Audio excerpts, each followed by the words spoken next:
Je parle évidemment à travers mon expérience personnelle, qui est précisément ça, de travailler à la fois avec un chef de recherche et un chef de création, et d'arriver à faire collaborer ces milieux-là pour créer des projets, en l'occurrence en innovation jeunesse. Je crois qu'à la fois, la recherche peut venir apporter un temps de recul puis un temps de réflexion sur les projets de production ou de création, de pourquoi on fait les choses, dans quel objectif, pour quel public. Et puis en l'occurrence, en jeunesse, c'est particulièrement important, c'est quoi les compétences qu'on a envie de développer chez les publics jeunes, de quoi ils sont capables aussi en fonction de leur tranche d'âge, où est-ce qu'on a envie de les amener. Comment est-ce que la recherche peut venir enrichir les créations. Et évidemment, de l'autre côté, la création peut vraiment venir permettre à la recherche Le mandat de la recherche, là, c'est de rendre à la société civile, de faire des recommandations, d'étudier, de documenter pour améliorer des processus ou des dispositifs et des ressources. Pour ça, la recherche a besoin de comprendre comment est-ce que la production se passe, quels sont les besoins des producteurs pour mieux les outiller, mieux les accompagner et éventuellement proposer des solutions si on est capable. Je pense qu'il y a plusieurs clés. C'est la question aussi, c'est quoi la réussite? Est-ce que la réussite, c'est d'arriver à prendre des choses de la collaboration? Je pense qu'en soi, c'est déjà une belle réussite. Ou est-ce que la réussite, c'est que le projet soit en ligne? C'est quand même pas mal aussi, en tout cas pour les projets numériques.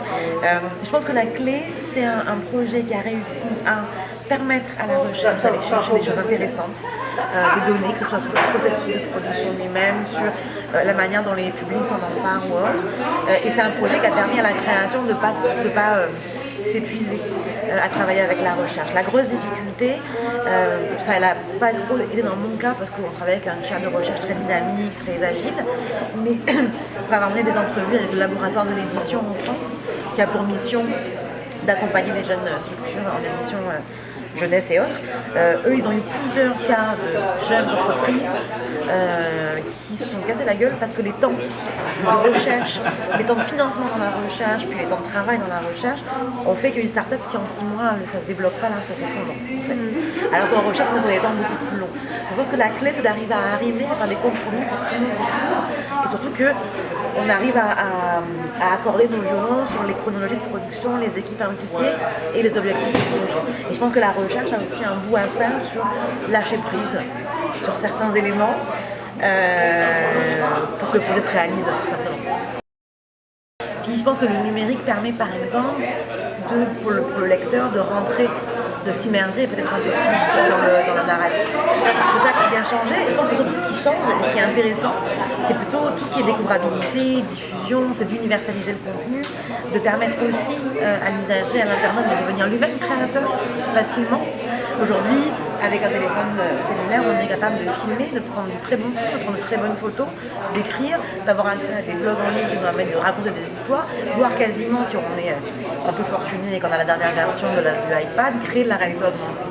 Donc moi, ce que j'ai hâte de voir, c'est de quelle manière les gamins d'aujourd'hui qui ont 6-7 ans vont, ados, faire de la réalité augmentée en faisant de la réalité virtuelle avec leur iPad et créer des choses. Et puis, là-dessus, c'est un sujet de bataille. J'avais entendu une fois dans une conférence quelqu'un qui m'avait beaucoup énervé et qui avait dit qu'elle était très très embêtée parce qu'elle était intervenante en école depuis très longtemps, puis elle apprenait l'aquarelle aux gamins, et que depuis quelques années, les gamins étaient moins intéressés par l'aquarelle et c'était très dommage, et qu'ils ne créaient plus. Mais c'est juste que la manière dont elle voyait la création, c'était forcément un peu de papier traditionnel. Mais les gamins aujourd'hui, là, ils font du stop motion, ils montent des vidéos, ils les mettent sur YouTube, ils écrivent des histoires, ils mettent en ligne des histoires. Je m'énerve, je m'excuse. Mais c'est juste que la création va switcher. Et ça que je trouve intéressant avec le numérique, c'est que tout devient à portée de main pour le créateur. Je vais en parler super longtemps, je vais finir par être super énervée, c'est que je vais m'arrêter là.